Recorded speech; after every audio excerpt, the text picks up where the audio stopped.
नमस्ते सभी को, मैं हूँ सृष्टि और आज हम भगवद गीता चैप्टर 6 ध्यान योग के श्लोक 3 को कवर करने वाले हैं। रोज की तरह पहले मैं संस्कृत में श्लोक को पढ़ूंगी, उसकी इंग्लिश ट्रांसलेशन को देखेंगे और मीनिंग को समझेंगे। तो चलिए शुरू करते हैं।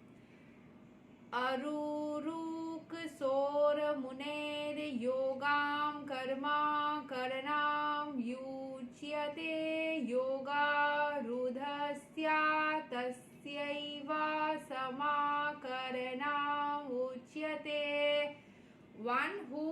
For one who is a neophyte in the eightfold yoga system, work is said to be the means, and for one who is already elevated in yoga, cessation of all material activities is said to be the means. मतलब for one who is a neophyte in the eightfold yoga system, जो eightfold yoga system में निपुण है, work is said to be the means, and for one who is already elevated, neophyte मतलब new, जो एकदम eightfold yoga system में एकदम नए हैं, उनको काम कर करके उसको अच्छा करना होगा। एंड जो ऑलरेडी एलिवेटेड है योगा में, cessation of all material means is said to be the means, मतलब वो मटेरियल चीजों से एंटेंगलमेंट नहीं रखते, मटेरियल चीजों को छोड़ के ही वो उनको सुकून मिलता है, मटेरियल चीजों से दूर रहना उनके लिए इजी हो जाता है। सो यहाँ के एक्सप्लेनेशन को समझ लेते हैं।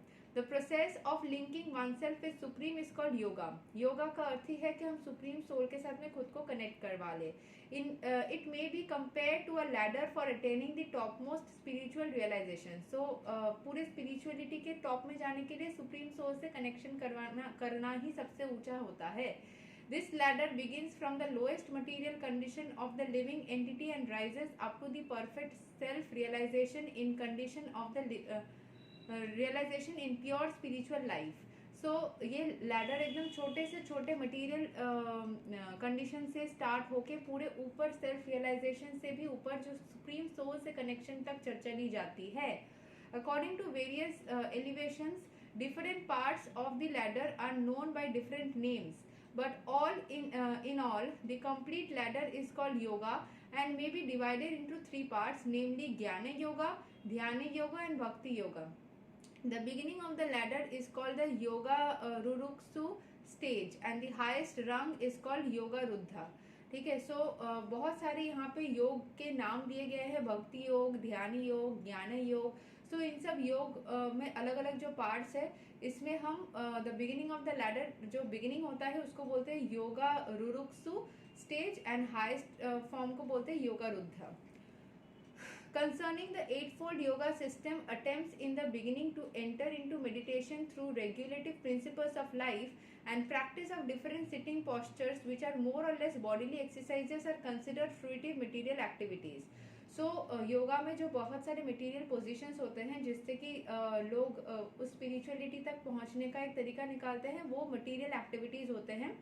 All such activities lead to achieving perfect mental equilibrium to control the senses. ये सारे activities के through हम mental equilibrium, mental peace को attain कर पाते हैं।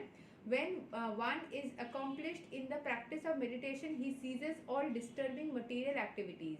जब वो शांत दिमाग स्टेट में पहुंच जाते हैं, वो सारे डिस्टर्बेंसेस से दूर हो जाते हैं, दिमाग में उतना कचरा नहीं फैलता। मतलब ऐसा होता है कुछ लोगों की शांति में बैठ के भी बहुत सारे टेंशन एंड थॉट्स आ जाते हैं, एंड कुछ लोगों के होते हैं चाहे जितने भी मतलब डिस्टर्बेंस में बैठे हो, जितने भी सारे शोर शराबे में बैठे हो, फिर भी वो शांति में रह सकते हैं उनके दिमाग में, क्योंकि दिमाग अगर मेंटल पीस में होती है ना, कोई टेंशन नहीं होती, तब आराम से सब चीजें लगती है कि चल रही है। A Krishna conscious person, however, is situated from the beginning on the platform of meditation because he always thinks of Krishna and this is really true. अगर और ये माला जाप से अटेंड करना बहुत ही आसान होता है। मैं बार बार बोलती हूँ, अभी मुझे बहुत सारे लोग बोलते हैं टचवुड ईश्वर की कृपा से मैं बहुत सारी चीज़ें करती हूँ, मैं पढ़ाती हूँ, बिजनेस चलाती हूँ, सिंगिंग, डांसिंग, मेरे सारे हॉबीज, स्टिचिंग का काम मैं एक हफ्ते से नहीं कर पा रही हूँ बिकॉज मैं थोड़ा बिजी चल रही हूँ, शायद कल सुबह कर लूँ। सो और मैं बहुत सारी चीज़ें मैं सीखती रहती हूँ, करती रहती हूँ, और ये सारी शक्ति मुझे स्पिरिचुअलिटी से ही मिलती है, क्योंकि जब आप स्पिरिचुअलिटी फॉलो करेंगे ना, लोग आपसे जुड़ना बंद कर देते हैं, मतलब ज़्यादा टाइम वेस्ट वाले लोग, एंड आप ना अकेले हो जाते हो, और उस अकेले टाइम को बिताने के लिए आप आपका दिमाग ऐसे प्रोसेस होता है कि आपको नई नई चीज़ें सीखने का मन करता है, आपको ये स्पिरिचुअलिटी ही करवा देता है। जितना ज़्यादा आप स्पिरिचुअल होंगे ना, लोग आपसे दूर होने लगेंगे एंड आप अकेले होते जाओगे। एंड उस अकेलेपन में कुछ लोग तो या तो गलत कदम उठा लेते हैं, लेकिन स्पिरिचुअलिटी में आने के बाद गलत कदम उठाना पॉसिबल नहीं है। जो मटीरियल चीज़ों में एंटेंगलमेंट को झेलते हुए अकेले होते हैं, उनको प्रॉब्लम होता है, तब वो ड्रग्स लेना या नशा करना या गलत दिशा में जाना ये सब करते हैं। लेकिन अगर आप स्पिरिचुअलिटी को उस तरीके से प्रैक्टिस करोगे, अपने अकेलेपन में आप स्पिरिचुअल बन जाते हो, तो फिर धीरे धीरे आप लाइफ में प्रोग्रेस करने लगते हो। मुझे जैसे लोग बोलते इतना गुण कैसे, मतलब खुद का तारीफ नहीं करना चाहिए, बट इतना सारा तुम चीज़ें कर कैसे लेते हो। I would give entire credit to God. Mahadev मेरे गुरु है एंड उन्होंने मुझे कृष्ण के पास लेके गए, so I would give the entire credit to God. तो उनके ही कृपा से सब कुछ हो रही है, कैसे हो रहा है, क्यों हो रहा है, किस तरीके से हो रहा है, वो उनको ही पता है।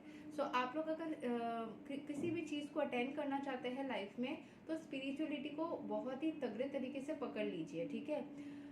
So a Krishna conscious person, however, is situated from the beginning on the platform of meditation because he always thinks of Krishna, and being constantly engaged in the service of Krishna, he is considered to have ceased all material activities. So her time अगर वो ईश्वर के बारे में सोचेंगे, तो material चीज़ों से वो अपने आप ही दूर हो जाएंगे, क्योंकि वो स्पिरिचुअल बन जाएंगे। यही तक था श्लोक number 3 of Bhagavad Gita chapter 6 Dhyana yoga. अगले वीडियो में हम श्लोक 4 को कवर करेंगे। तब तक के लिए हरे कृष्ण, राधे राधे करते रहिए, जाओ और सुकून से रहते रहिए।